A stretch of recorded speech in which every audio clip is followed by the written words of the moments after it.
with heart disease, congenital heart disease. This is season 4, episode 2, and today we're going to talk about whole foods. And I'm sure you guys already know what that means, right? So, with that being said, I am not a nutritionist, and I also not a doctor.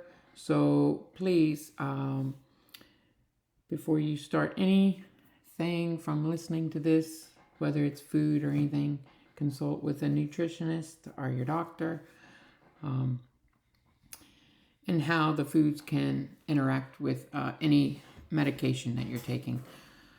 With that being said, let's get started. So basically with me, most of my life, I lived off of like fast food, but I was relatively just overweight, but just a little bit overweight, never really obese.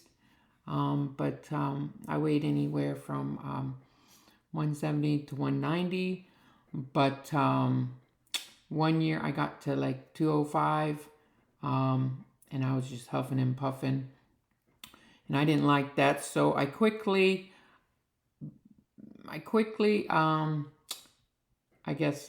looked in the mirror and changed my diet. And after that, let's see, I actually hit the wall. I was losing weight, got to 190, hit the wall, 180, hit the wall, 170, hit the wall. And I actually, when I'm saying I hit the wall, that means like I didn't lose any more weight, for a couple of weeks or so. But when I hit 170, I actually stayed at 170 for about, probably about 8 months or something. I guess I was just kind of satisfied with that weight. So I just kind of stayed in that zone. And I think in my experience of losing weight, it's not until you really want it that bad that you can start, not eating as much. Because if you don't eat as much and you burn more calories, then you're going to lose the weight. That's kind of how it came. So I lost about 50 pounds, maybe 60 pounds. And over like 2 years, and just about healthy eating, I think, in a sense of, I think my diet always changed every week. I would try something new, or add in some kind of food. But anyways, it first kind of started out as doing the lifestyle of eating less carbs and being on the keto diet, which I saw the big impact with that. I quickly lost weight with that diet. And I was able to run with that diet. You can eat lots of foods and still be able to run and let your body burn fat instead of carbohydrates, which is not the problem. The problem with me, with my heart disease, was my cholesterol levels were getting really high. I was eating probably about 32, maybe 35 eggs a week. I talk about in some other episodes that I have a really big stomach, so it was really hard for me to feel full. So I would eat a lot of protein, a lot of meats, and just anything, butter. It was great, it's a very tasty diet. I ate a lot of cheese. There's not much you can eat on that diet unless you're willing to do the extra work to cook everything and to, do all that stuff, which I didn't do much of. To make snacks, I would just eat bacon and cheese or butter, which tastes awesome. But anyways, the cholesterol was pretty high, so I had to change my diet at that point. So then Um, I just started eating some spinach and just working in some vegetables, as fillers for the meat and everything. And I feel like after learning, that the mind and the gut are kind of connected, I try to, on the keto diet, you're kind of scared to eat fruit, or it makes you think that fruit is like pure sugar, and yeah, you don't want to touch that. But I've slowly integrated lots of fruit back into my diet, um, and I feel like at this point in my weight loss journey, or just in the journey of life of eating, that I am, I have a 6 pack or an 8 pack, so I feel like I can experiment with foods in a sense that and see what works, what doesn't. But anyways, I heard a podcast about I don't know his name, but he was just saying that the gut and the mind are connected, and it's good to get maybe 30 different kinds of um, whole foods, and eat that, and that should help. So I've just been trying to integrate lots of different foods in one meal, but usually I do pretty good. I think I get about 10 different foods, or um, 15 different foods. Like for one example, I've I've changed the last 2 weeks. I've started eating salmon, um, and that's been great. So I do some salmon and spinach, tomatoes, red onions, then salt, pepper, garlic, um, olives, green olives. Could do black olives, strawberries, um, and then you can add in some blueberries.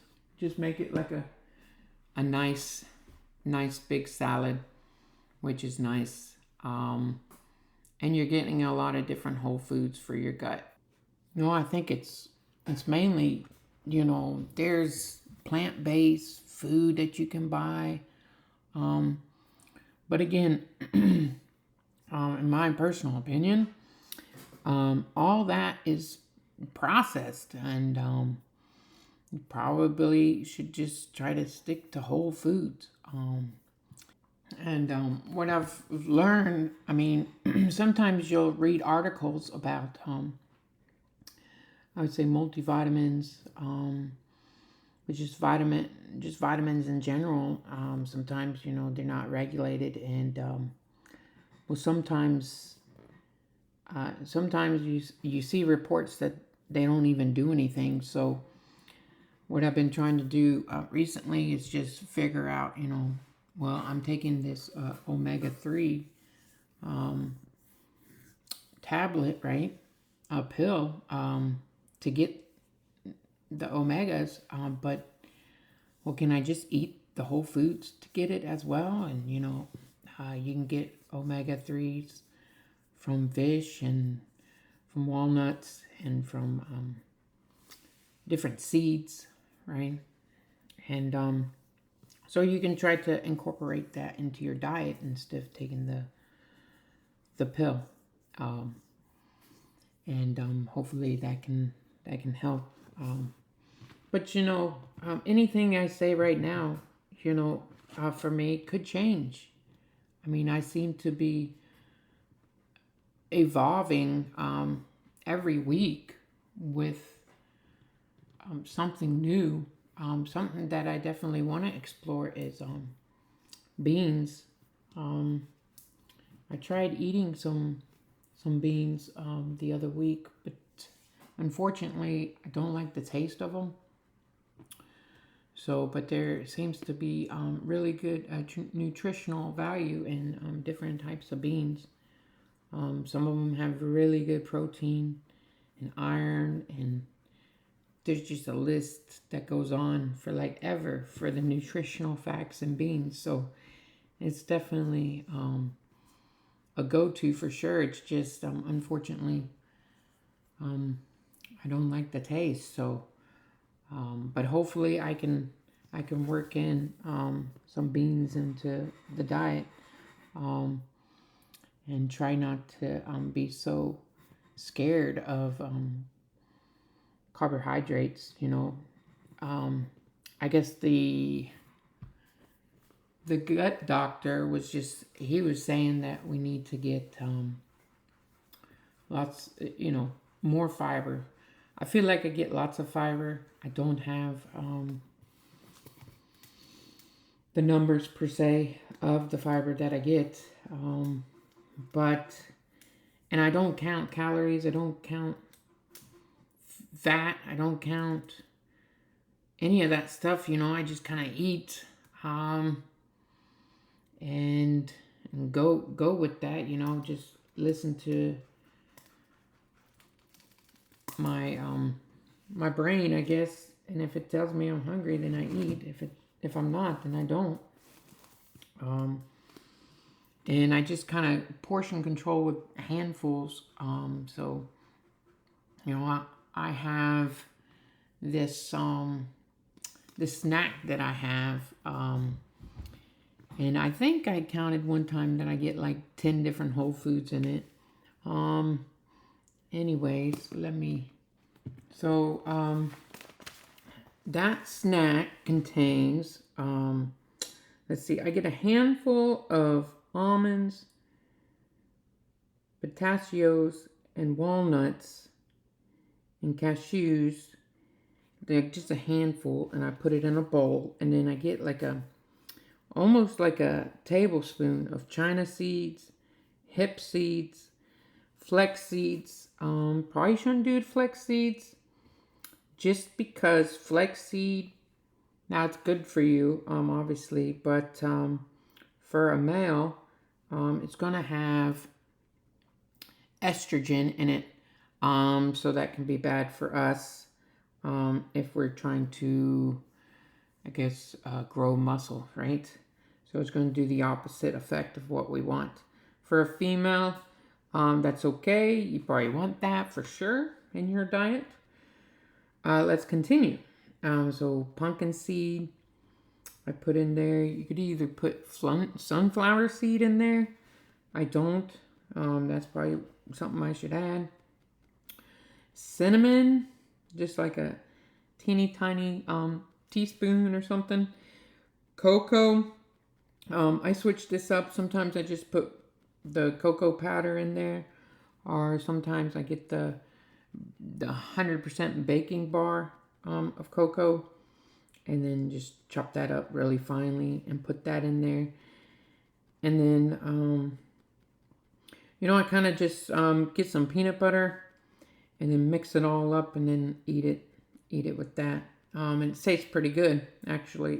It's definitely a doable snack. I try to get whole peanut butter, so not so much organic peanut butter, but you can buy just peanuts and salt, and it says peanut butter on it. You can also do the peanuts and I think it's canola oil, or it's it says palm oil. Would be nice to find one with peanuts and olive oil and salt, but I haven't found that one yet. Maybe it's something I can create, I guess. I did try peanut butter, just nuts, just peanuts is the only ingredient. That was pretty disgusting. So peanut butter plus the salt, and the two ingredients that tasted much better. So just FYI there.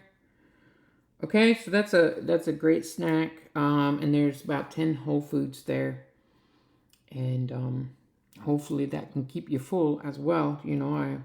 like I said, always struggled staying full. But again, the gut doctor definitely said, to help your brain and to help your gut, you definitely want to add more fiber. So I've been trying to add more fruit to my diet lately, or this week. So, and then also, like I said, I've been researching the beans. So, chickpeas, soybeans, soybeans, they have lots of protein. And trying to get that in my diet, it just unfortunately, yeah, just don't like the taste. So hopefully you guys, if you already eating beans or you're gonna try it, hopefully you like it. So you can. That's definitely something that's gonna be good for your diet. Also, I think it's gonna help you in your long runs for sure because there's a lot of carbohydrates in there, a lot of protein. So I could just see that fueling you. And maybe the chickpeas, they seem pretty hard. So they're not very smushy, which was nice. After cooking them, maybe I didn't cook them properly. I don't know. But yeah, the chickpeas, that seems like something you could take with you, which would be nice. Maybe I'll try to incorporate some chickpeas in my long run snack, and try to update you with that and see how it went. I've been eating pretty good lately, and with my first long run of 10 miles, I felt great. So, and it was the first time I ran 10 miles, I'd say in probably over 4 months. So, yeah, it was good. And when you're running for 2 hours, right? I would say, you don't need to bring food with you. You don't need to really bring water with you. So I didn't. I did go get some water. I just had minimum water at mile 6, I think.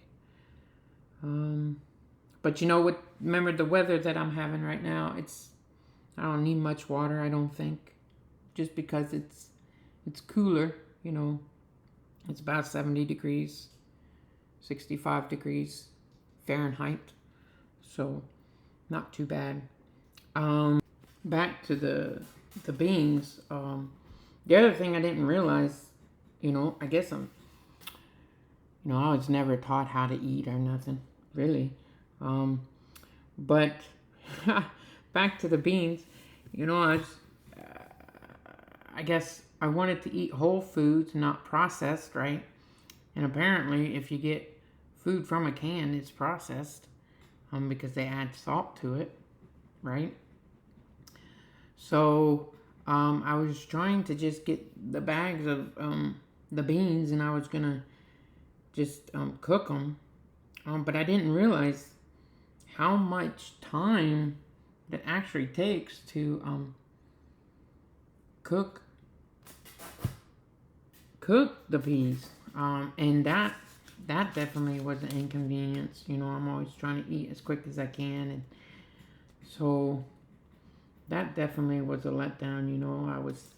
I was hoping you could just like grind these things up and then put them in my snack or put them in something, but apparently you have to cook the peas, and then if you cook the peas, then then they go soft, and then they're not hard anymore, and then they only last like 4 days in the fridge.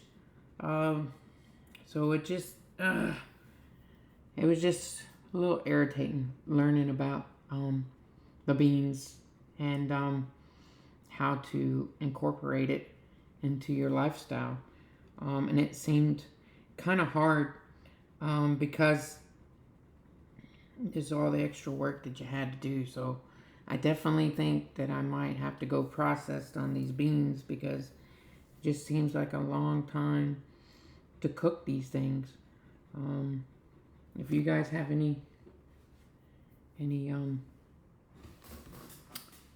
I guess secrets on cooking this stuff that makes it quick. Maybe using an air fryer or something. Just let me know, in the comments. But yeah, I think I liked a little bit of the chickpeas. If I can keep them hard, if that's them being cooked, then I'm gonna probably incorporate that. And then soybeans. I can buy some of those frozen, I think, which apparently is still processed if you buy frozen vegetable, which I really need to talk to a nutritionist because it just doesn't make sense sometimes, that kind of stuff. But anyways, yeah, so gonna be incorporating beans into my diet, I think, this episode as well. And then I've been adding salmon in my diet, and that's helped me, I believe. I think I've spoken about this before, but running has blessed me in knowing what foods work and don't work for my body. As I was eating shrimp, and I found out that I had some kind of allergy to shrimp. And I would never know, just walking around after eating shrimp. Nothing happens to me. If I work out, lift weights, eat shrimp, nothing happens to me. But if I'm running, I definitely can't breathe after a little bit after eating shrimp. Also with cheese. If I eat a lot of cheese or something, and I start running, I can't breathe. I have to start walking, right? Same thing with cheese, I could lift weights, I could walk, do regular activities, and never know until I start running. So running kind of gives me,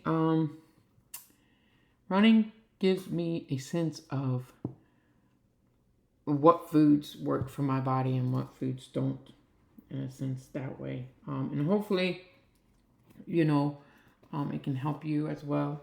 And I would say that the crazy thing about food is everybody's body is different. Everybody's gut is different. There's not one foods that are good for me that could be good for you, right? So I think that's why it's so challenging for people to lose weight. And you kind of have to go on your own journey and figure out what foods are going to be good for you and what foods are going to help you out. But what I can say, to sum this whole episode up about food, is that what we do know is that eating whole foods is going to be good for you. Whichever one it's going to be is up to you and for your body, and you need to figure out what works for you, right? But eating whole foods, right? Not getting the plant-based foods from the freezer or from the shelves, that stuff's going to be really processed. Yes, it's packaged to be healthy, and you could be saving some animals from dying. Let's see. Yeah, so, but whole foods. And then the other thing that I've learned is just to eat more fiber. It's going to help your gut. So, fiber, like beans, somewhere in beans, or fruits that have lots of fiber, like blueberries or strawberries, have a lot of fiber in the fruit. And then seeds have a lot of fiber. Hemp seeds, China seeds, flex seeds, all the seeds, and a lot of nuts have a lot of fiber in them. So definitely going to be able to get lots of fiber. But as you go out there and you continue your journey of nutrition and what works for your body to help your race, is going to be healthy eating. And I would say, on top of this, that I know for a fact, and I've been around runners for a while. I guess you could eat that bad food and keep running. For me, that was never an option because of my heart disease, and I definitely feel the effects of eating bad. And I guess some people don't feel that effect as much because they have a healthy heart. But I would say if you really want to feel good on your runs, you might want to think about changing your diet, and that'll definitely help you lose weight. Changing your diet and running. You can't outrun sometimes your weight, and it is definitely challenging to be running a marathon and losing weight at the same time because you want to make sure you're getting enough nutrition so you don't like pass out or something while you're training for your marathon or something. But you can lose weight for sure. But if you change your diet, you're going to lose a lot of weight as well as improve your running. So, but it is challenging, and you might want to talk to a running coach about it if you are trying to lose weight while you run, because you definitely want to have enough calories to do the training, to run the runs. Okay, so if you can put it all together, it's going to be rewarding for sure. So, but let's go ahead and talk about the week. So, I guess after the long run, so I work out about 7 days a week for 30 minutes. I always say you can always do anything for 30 minutes, except for the long run, and then the run that I run during the week, which is usually an hour. In this season, I've switched my weights of the lower body to walking fast on a treadmill on incline. So, but I'll go over that in a few minutes. So basically, what we're looking at is on Sunday, just been doing the steps with the push-ups and the abs. Then on Monday, we do weights, chest, arms, and abs. And then Tuesday, we go for the long run. Or not the long run, but the hour run. And then on Wednesday, we're looking at just walking walking fast uphill on a treadmill. Then on Thursday, we do upper body, but we do pull-ups, chest, abs, biceps, shoulders, triceps, chest with weights. And then on Friday, just 30 minutes of ab work. And then on Saturday, you do the long run. And yeah, so that's kind of like the routine for this training. And I don't know what your training's like, but yeah, I just feel like the best ROI, return on investment, would be 30 minutes. Just the research that I've done. This just talks about you kind of decline after 30 minutes with working out and stuff, and your best return is at 30 minutes. So I kind of just do that, and I have a lot of stuff going on in life, so it helps to just do it for just a little bit, instead of working out at the gym for like 2 hours or something. So I try to be as efficient as possible with the results as possible. So yeah, most of the workouts are just 30 minutes, like I said, except obviously the long run. And the long run, once again, is one of the most important things you'll do in your training for a marathon. So do not skip that. Okay, so just figure out what day is the best day for you to do your long runs when you're the least busy, I guess. So, all right. Well, thanks for listening to this, and hopefully it helped you guys out with your food journey. Obviously, I'm still on a food journey, and we all are. We can always improve. So, hopefully, this gives you a little bit of knowledge, and take from it what you want.